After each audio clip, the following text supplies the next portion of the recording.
Hey everybody, Rich here with Anglers, and I got another how-to video for you. So, I want to talk about snelling hooks. So live lining and chunking is a good thing to do for striped bass, and you're required to use non-offset circle hooks. And so a lot of us snell those hooks, and that's kind of a complicated knot to learn if you don't know how to do it. So let's dive in. So a snelled knot is going to look like this. So the snell is going to wrap around the shank of the hook, and then the line will go through the eye.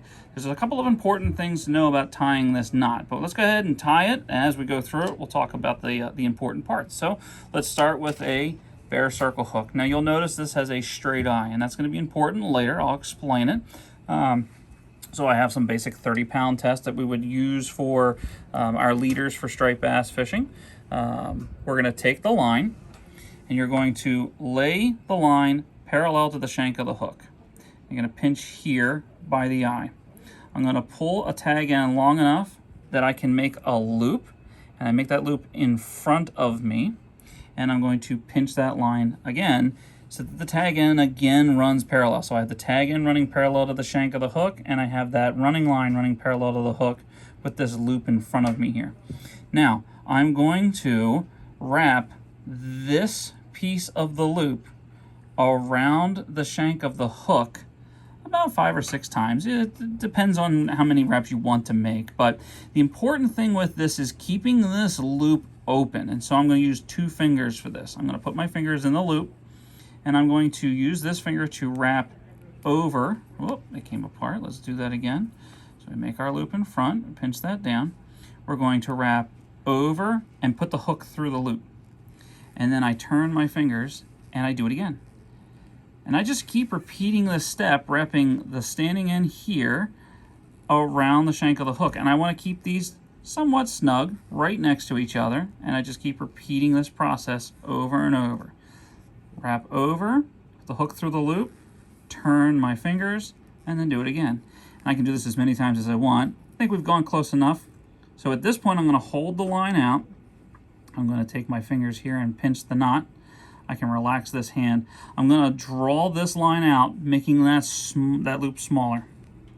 And I'm going to keep holding this. I'm going to reach over here and I'm going to grab the tag end, and I'm going to pull that until it gets snug. And at this point, I've created my snell right underneath of my fingers. Now, this is some of the important parts. So we're going to take a pair of pliers. We're going to grab onto that tag end because it's easier with the pliers than it is my hand. We're going to pull apart the tag end and the main line until it's snug. Now, we're going to slide the knot up to the eye of the hook. We're going to trim the tag end. And then we're going to trim our leader to whatever length we want. Once I trim that leader, I'm going to find the end of the leader, and I'm going to go down out of the hook eye. Now that's the really important part. I really want this to go down through the eye. And the reason is when you go to pull on this hook, it's going to pull the hook in a circular direction, which is going to move that point in a circular motion. If I go up through the eye, it will pull in the opposite direction, which is not the way we want. And if I don't go through the eye at all, it'll still work. The knot's still strong enough, but it'll pull the hook in kind of a straight position like this, and that point points this way. I don't want the hook to travel in this direction on the fish's mouth because it won't drive that point in. So again, we take that, the end of the leader, go down through the eye, and then when I go to, when the fish goes to set the hook, because remember circle hooks we don't set the hook on, it's going to pull that hook in the right direction that is going to drive that point into the fish's mouth, helping you get a better hookup.